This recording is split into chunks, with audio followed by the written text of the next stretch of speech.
Hi, I'm Ernie Zor, bringing you this 23rd video in our Frequently Asked Questions series.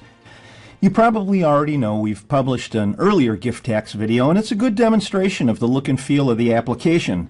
So this video is going to skip that stuff and cover a common question or two we get from users. Now, it's nice that you can gift away $15,000 tax-free every year.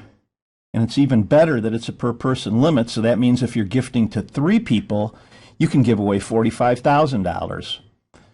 But the question always comes up as to what happens when you gift away more than $15,000 to a single person. The short answer is probably nothing, and I'll show you why. We'll start on page 2. We'll look at a gift tax return, and we'll start on page 2, Schedule A, Part 1. And I've already got one I prepared here. I opened it up, and there isn't anything in here except this information in the caption. And we're going to go to page 2 so that you didn't have to watch me type. I've got this one single gift in here, and it's $50,000 cash gift to a daughter. Now, that's the only gift, so we could move to page 3 of Schedule A, Part 4, and we see that the Schedule A total has been transferred to line 1 there. Next, you see where the annual exclusion does its work. You see that happening on line 2.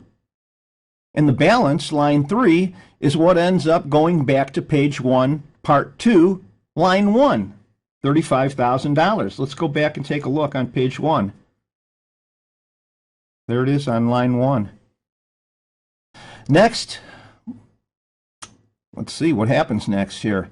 Well, okay, yeah, the question was, what happens to the $35,000? Well, it's not taxable, so the answer is, in terms of the program, don't worry about it. The program's going to handle it. Now, while you don't need to worry about it, it doesn't hurt to understand it. So let me explain. We're back on page 1 here, and you see that there's a $7,100 gift tax due. However, you see on line 7, there's a $4.5 million exemption. That's your lifetime credit that you have. And it means that you can gift away enough property or cash to generate a $4.5 million gift tax and still not have to pay the tax, because that's how much you're entitled to a credit over your lifetime. So the answer to the question about whether you owe tax above $15,000, that comes on line 12, where you deduct the lower of the tax or the credit, and that leaves 0. In this case, okay, what was it? Okay, here, the tax was $7,100, and the credit is $7,100, so nothing is due. Did you, as the preparer, need to do anything other than enter the gift details like I did on page 2? The gift tax app did everything else automatically. I think that many people are familiar with the gift tax, but not as much attention is given to the part of the title in parentheses. It reads, "and generation skipping transfer." They call it the GST tax for short. What is it?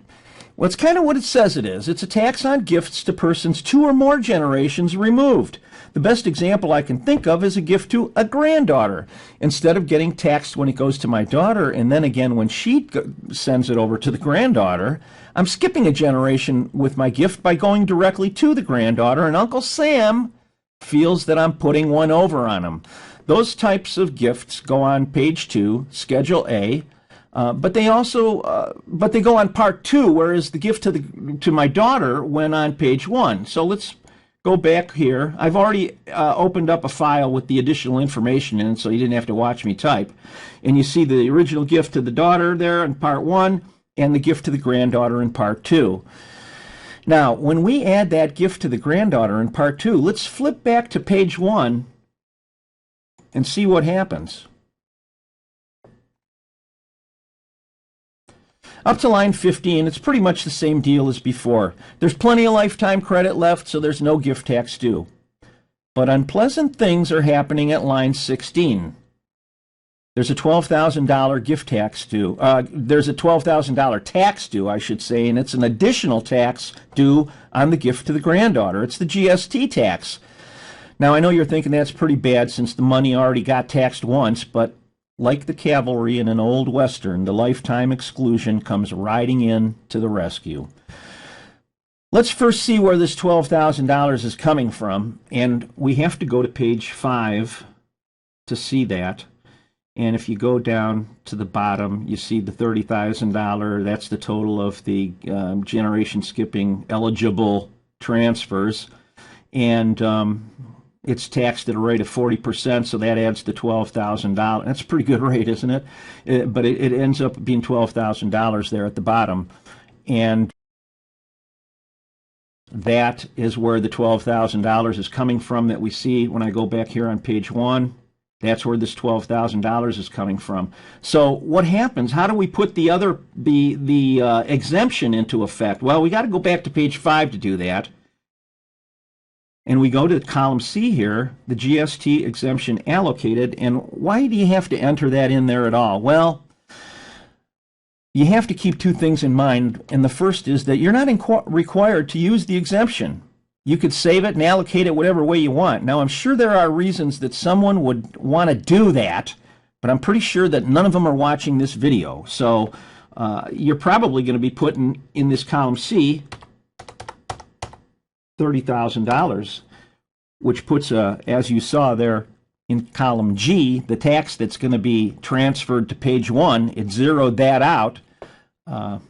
So let's go to page 1. Back here we see, let's go down to line 16, and bingo, no tax. Now, there is a boatload of stuff I didn't cover in this video naturally, and that's because I'm not trying to teach you how to do gift taxes, but rather how to use the Puritas Spring Software gift tax app.